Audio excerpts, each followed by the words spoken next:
ସାଇରାମ। ଆଜିର ସାଇ ସନ୍ଦେଶରେ ବାବା କହୁଛନ୍ତି, ମୋର ପ୍ରିୟ ସନ୍ତାନ, ତୁ ଅତୀତ କଥାକୁ ଭୁଲି ଯାଇ ନୂଆ ଜୀବନ ଆରମ୍ଭ କର। ତୁ ଯଦି ଅତୀତ କଥାକୁ ମନେ ପକେଇକି ସବୁଦିନ କାନ୍ଦିବୁ, ତାହେଲେ ତୁ କେମିତି ତୋ ଜୀବନରେ ବଞ୍ଚିପାରିବୁ ସନ୍ତାନ? ତୁ କହ, ତତେ ବି ତ ଦିନେ ଏହି ସଂସାର ଛାଡ଼ି ଯିବାର ଅଛି। ଜନ୍ମ ମାନେ ମୃତ୍ୟୁ ଅଛି, ତାହେଲେ ଏତେ ଚିନ୍ତା କାହିଁକି କରୁଛୁ? ତୁ ବି ଏ ଦୁନିଆକୁ ଆସିଛୁ, କିଛି ଭଲ କାମ କର। ତୁ ଯଦି ତୋ ଅତୀତ କଥାକୁ ଭୁଲି ପାରୁନୁ, ତାହେଲେ ମୋ ବୁଦ୍ଧିକି ସବୁଦିନ ସେବନ କର ଆଉ ମୋର ଏକାଦଶ ବାଣୀ ପାଠ କର। ଦେଖିବୁ ଧୀରେ ଧୀରେ ତୁ ସବୁ କଥା ଭୁଲିଯିବୁ। ପୁଣି ତୋ ଜୀବନରେ ତୋତେ ବଞ୍ଚିବା ପାଇଁ ଇଚ୍ଛା ହେବ ସନ୍ତାନ। ମୁଁ ଜାଣିଛି ତୁ ତୋ ନିଜକୁ ହଜେଇ ଦେଇଛୁ। ତୁ ମୋତେ ପ୍ରଶ୍ନ କରୁଛୁ, ବାବା ମୁଁ କିଏ? କ'ଣ ମୋର ଅସ୍ତିତ୍ୱ? କାହିଁକି ମୋତେ ଦୁନିଆକୁ ଆଣିଥିଲ?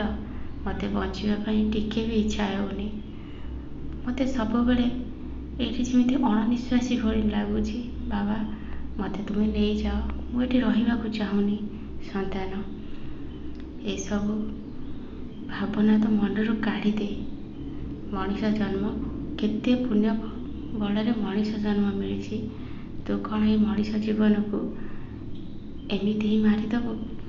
ସେଥିଲାଗି ମୁଁ କହୁଛି, ତୁ ସବୁଦିନ ମୋ ମନ୍ତ୍ର ଜପ କର, ଓମ୍ ଶ୍ରୀ ସାଇ ନାଥାୟ ନମଃ। ତୁ 11 ଥର ରାତିରେ ଶୋଇଲା ବେଳେ, ସକାଳୁ ଯେତେବେଳେ ଉଠୁଛୁ ଜପ କର। ସବୁବେଳେ ଈଶ୍ୱରଙ୍କୁ ଡାକେ ଶ୍ରଦ୍ଧାର ସହିତ। ଦେଖିବୁ ଏସବୁ ଭାବନା ତୋ ମନରୁ ଧୀରେ ଧୀରେ ଦୂରେଇ ଯିବ।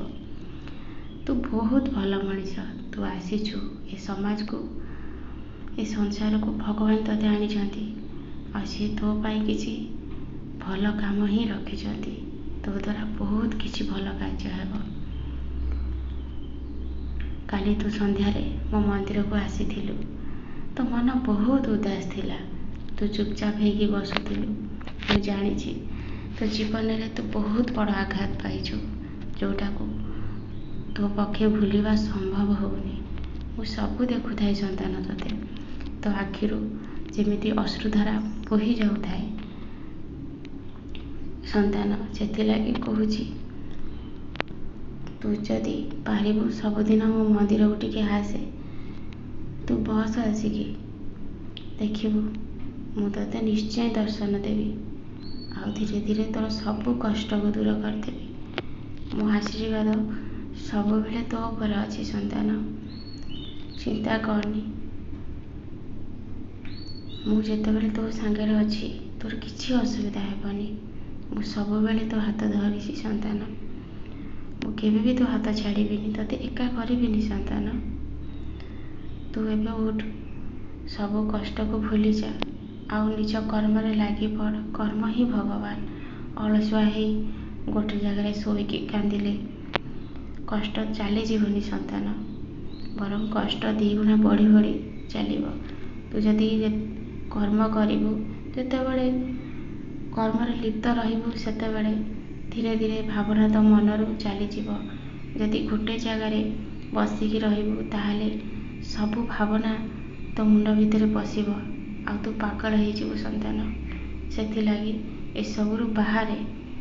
ମୁଁ କହୁଛି ତୋ ବାବା, ତୁ ମୋ ଉଦିକୁ ସବୁଦିନ ଗ୍ରହଣ କର। ସବୁଦିନ ମୋ ଉଦିକୁ ମସ୍ତକରେ ଲଗା। ଆମ ଏକାଦଶ ବାଣୀ ପାଠ କର, ମୋ କଷ୍ଟ ନିବାରଣ ମନ୍ତ୍ର ପାଠ କର, ହନୁମାନ ଚାଳିଶା ପାଠ କର। ଦେଖିବୁ ସବୁ କଷ୍ଟ ଧୀରେ ଧୀରେ ତୋ ଜୀବନରୁ ଚାଲିଯିବ ଆଉ ତୁ ଗୋଟେ ନୂଆ ଜୀବନ ଆରମ୍ଭ କରିବୁ। ଆଉ ସେ ନୂଆ ଜୀବନ ଭିତରେ ମୁଁ ତୋ ସାଙ୍ଗରେ ଥିଲି ଆଉ ଥିବି। ମୋ ଆଶୀର୍ବାଦ ସବୁବେଳେ ତୋ ଉପରେ ଅଛି। ତୁ ସବୁବେଳେ ଖୁସି ଆନନ୍ଦରେ ରହିବୁ ସନ୍ତାନ। ତୋ ପାଦରେ ମୁଁ କେବେ କଣ୍ଟାଟି ଫୁଟିବାକୁ ଦେବିନି। ତୁ ମୋ ଉପରେ ଭରସା ଆଉ ବିଶ୍ୱାସ ରଖ। ଓମ୍ ସାଇରାମ, ଓମ୍ ସାଇରାମ।